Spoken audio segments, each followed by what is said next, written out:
Fala aí, eu sou o Rafael do Responde Aí. Vamos bater um papo sobre o trabalho? Então vamos lá. Olha o seguinte, a gente tem aqui esse caso em que temos um preso e ele está preso a uma bola de ferro. Para dificultar sua fuga, um prisioneiro foi preso a uma bola de ferro. Para conseguir movê-la, ele realiza uma força de 50 newtons. Então nós temos a nossa força de 50 newtons aqui. Como pode ver, a bola de ferro está presa à cintura dele. Então essa força está realizando um grau, né, com a horizontal de 30 graus. Beleza? E aí a gente pergunta, qual a energia gasta pelo preso após mover a bola de ferro pela uma distância de 50 metros?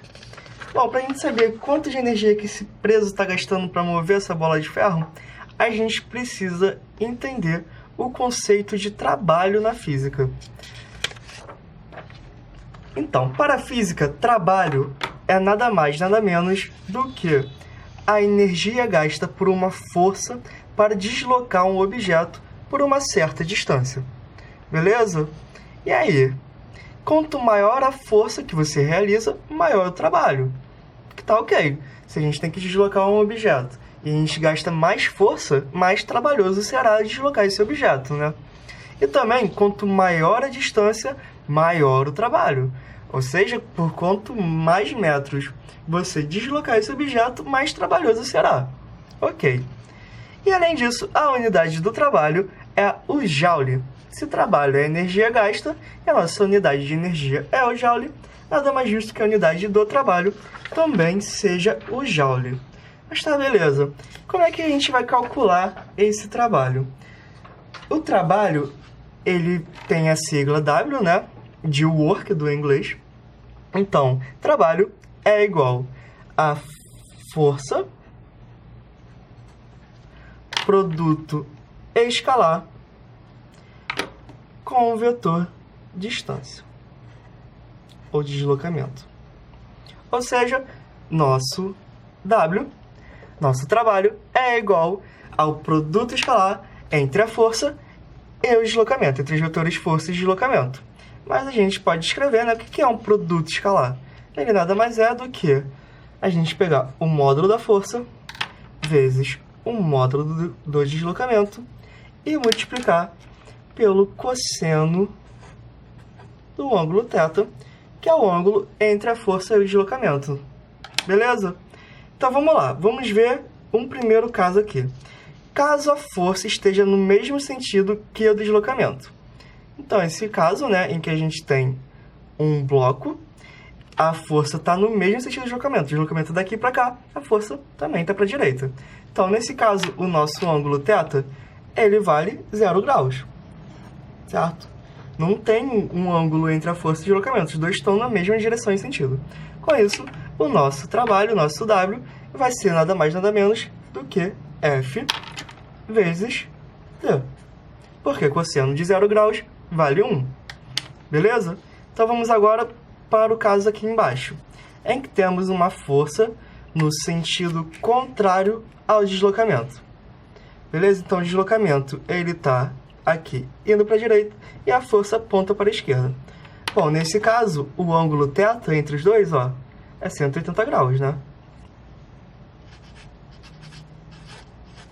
E com isso, nosso trabalho, o nosso W, vai ficar sendo F vezes D, mas quanto vale o cosseno de 180? Vale menos 1. Então, nosso trabalho ele vai ser negativo, ou seja, W igual a menos FD se a força estiver contrária ao deslocamento, ou seja, é um trabalho negativo. E no caso em que a força é perpendicular ao deslocamento. Então, nós temos a força aqui, nesse caso, apontando para cima, o deslocamento é para a direita. Qual é o ângulo θ entre os dois? Bom, o ângulo θ entre essa força e esse vetor de deslocamento é de 90 graus, certo? Quanto vale o cosseno de 90 graus? Bom, o cosseno de 90 graus vale 0. Portanto, nosso trabalho ele é 0. Isso quer dizer o quê? Que forças perpendiculares ao deslocamento, elas não realizam trabalho. Beleza? Então, olha só, a gente tem exemplos de forças que elas nunca realizam trabalho, porque elas são sempre perpendiculares ao deslocamento. são exemplos a força normal, né? Ela está sempre perpendicular ao deslocamento, né? Quando você está numa superfície. E a força centrípeta.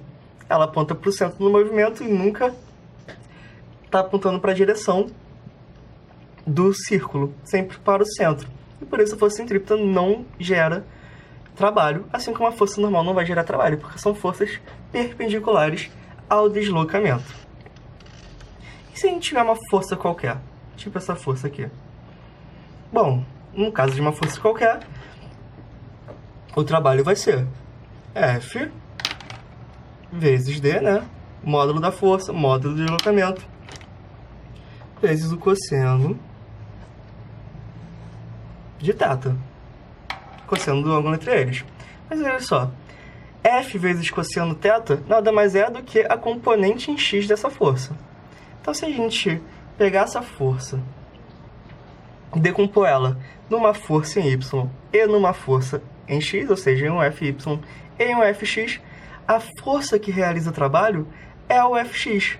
Isso quer dizer o quê? Que o nosso trabalho ele nada mais é do que Fx vezes o módulo do deslocamento.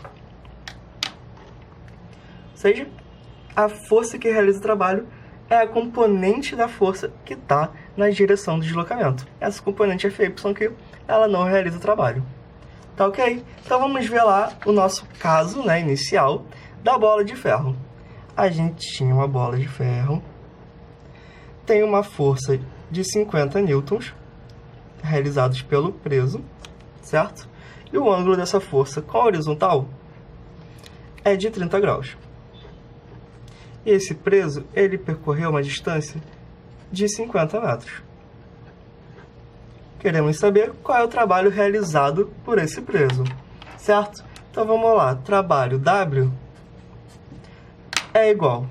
Bom, esse é o caso de uma força qualquer, né? A gente vai ter que pegar o módulo de F vezes o módulo de D vezes o cosseno do ângulo entre eles.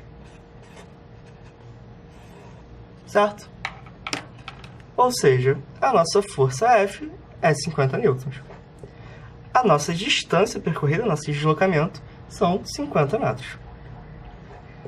E o nosso cosseno de θ, né? O nosso cosseno do ângulo da força e o deslocamento é cosseno de 30. Resolvendo isso daqui, nós vamos ter aqui o trabalho realizado por esse preso é de 2.165 joules. Isso quer dizer o quê? Que esse preso, para deslocar essa bola de ferro uma distância de 50 metros, realizando essa força de 50 newtons, ele vai gastar um total de 2.165 joules.